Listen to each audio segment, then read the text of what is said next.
वक्रतुण्ड महाकाय सूर्यकोटिसमप्रभ अविघ्नं कुरु मे देव सर्वकार्येषु सर्वदा। राधे राधे, जय श्री श्याम। आप सभी भक्तों को जल झूलनी व परिवर्तिनी तथा वामन एकादशी की हार्दिक शुभकामनाएं। आज हम आपको सुनाने जा रहे हैं जल झूलनी एकादशी व्रत कथा।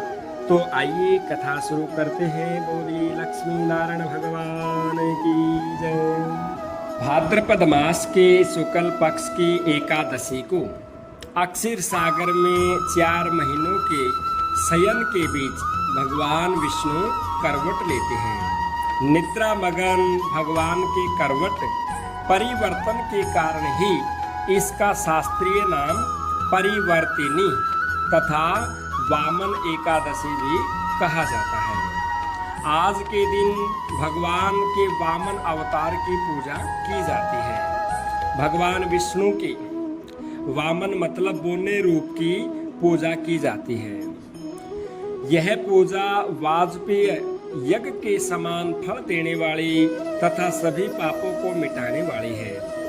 वामन भगवान की पूजा के कारण कुछ व्यक्ति इसे वामन एकादशी भी कहते हैं, कुछ व्यक्ति इसे जल झूलनी एकादशी भी कहते हैं।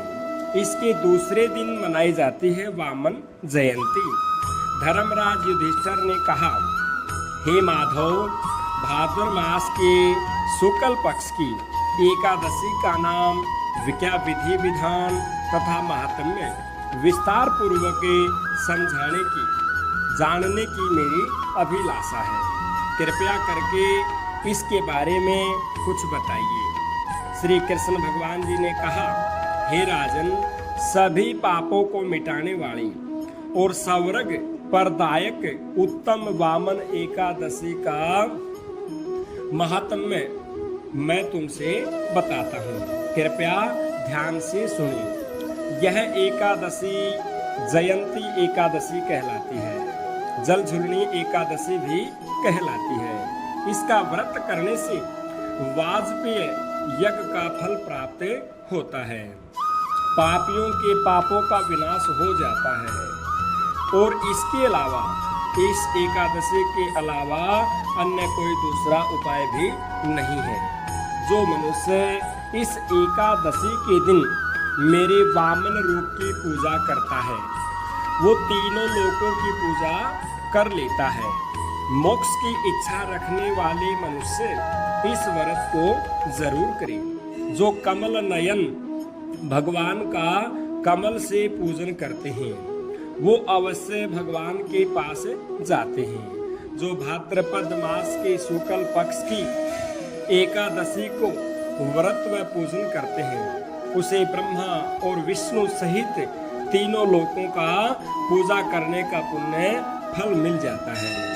सभी को इस परिवर्तिनी एकादशी का व्रत जरूर करना चाहिए, क्योंकि इस दिन भगवान विष्णु अक्षीर सागर में अपने 4 मास के शयन के बीच में आज करवट बदलते हैं। भगवान के ये वचन सुनकर के युधिष्ठिर जी बोले, हे भगवान, मुझे अति जिज्ञासा हो रही है कि संपूर्ण सृष्टि का संचालन करते हुए आप किस प्रकार सोते और करवट लेते हैं। किस प्रकार राजा बलि को आपने वचनों में बांधा और वामन रूप रख करके आपने क्या क्या लीलाएं रची। आपके करवट बदलने की उपलक्ष्य में हमको क्या करना चाहिए, ये बातें आप विस्तार पूर्वक समझाइए। श्री कृष्ण भगवान जी ने कहा, हे राजन, अब आप सब पापों को मिटाने वाली इस कथा को ध्यान पूर्वक सुने। त्रेता युग की बात है। त्रेता युग में बलि नाम का एक दैत्य मेरा बड़ा परम भक्त, अत्यंत दानी, सत्यवादी और ब्राह्मणों का सेवक था।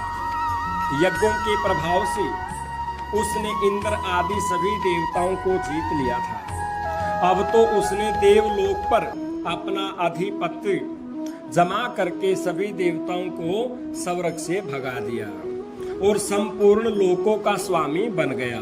आकाश, पाताल और पृथ्वी तीनों ही लोक उसके अधीन हो गए। तब देव ऋषियों सहित इंद्र आदि सभी देवता भगवान के पास जाकर के उनका पूजन और उनसे प्रार्थना करने लगे। उन्होंने राजा बलि के अत्याचारों से मुक्ति दिलाने की भगवान से प्रार्थना करी। भगवान ने वामन रूप धारण करके अवतार लिया और राजा बलि से 3 पग भूमि मांगी। फिर अपने तेजस्वी रूप से राजा बलि को पाताल लोक में भेज दिया।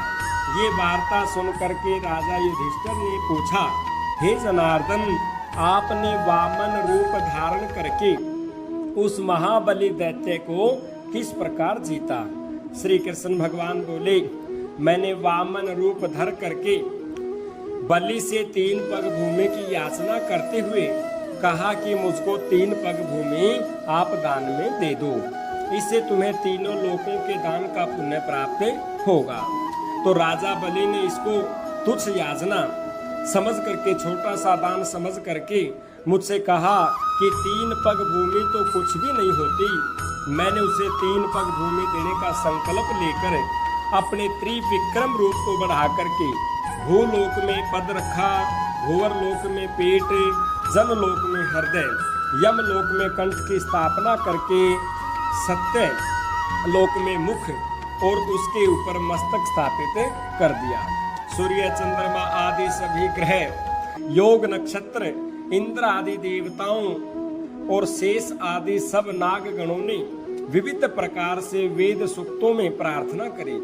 2 पग नापने के बाद मैंने राजा बलि का हाथ पकड़ करके कहा, हे राजन, 1 पद से पृथ्वी और दूसरे से स्वर्ग लोक तो पूरे हो गए हैं, अब तीसरा पैर कहाँ पर रखूं? तब राजा बलि ने अपना सिर झुका लिया और मैंने अपना पैर उसके ऊपर रख दिया। इससे मेरा वो भक्त पाताल की तरफ चला गया। उसकी विनती और नम्रता को देख करके मैंने कहा, हे बलि, मैं सदैव तुम्हारे पास रहूंगा। विरोचन के पुत्र बलि के कहने पर वहां पर भाद्रपद मास के शुक्ल पक्ष की परिवर्तिनी जल झूलनी एकादशी के दिन बलि के आश्रम पर मेरी मूर्ति स्थापित हुई और दूसरी अक्षर सागर में शेषनाग के पीठ पर हुई। कथा सुनाने के बाद भगवान श्री कृष्ण जी ने कहा, हे युधिष्ठिर, इस एकादशी को भगवान शयन करते हुए करवट लेते हैं, इसलिए त्रिलोकीनाथ विष्णु भगवान का आज विशेष पूजन किया जाता है। उनके निमित्त तांबा, चांदी, चावल और दही का दान अच्छा माना गया है। रात्रि को जागरण करना चाहिए। जो इस प्रकार व्रत करते हैं वे सभी पापों से मुक्त होकर के स्वर्गलोक में चले जाते हैं। एकादशी व्रत के दिन किसी की निंदा चुगली नहीं करनी चाहिए, लहसुन प्याज का सेवन नहीं करना चाहिए। उनका चंद्रमा के समान निर्मल यश संसार में फैलता है। जो इन पापों को नष्ट करने वाली इस कथा को पढ़ते हैं, व्रत करते हैं, कथा सुनते हैं, उनको भी 1000 अश्वमेघ यज्ञ का फल मिल जाता है। बोलिए लक्ष्मी नारायण भगवान की जय। श्रीमन नारायण नारायण नारायण, भजमन नारायण नारायण नारायण, लक्ष्मी नारायण नारायण नारायण, भजमन नारायण नारायण नारायण, भजमन नारायण नारायण नारायण। बोले वृंदावन वाकी बिहारी लाल की जय।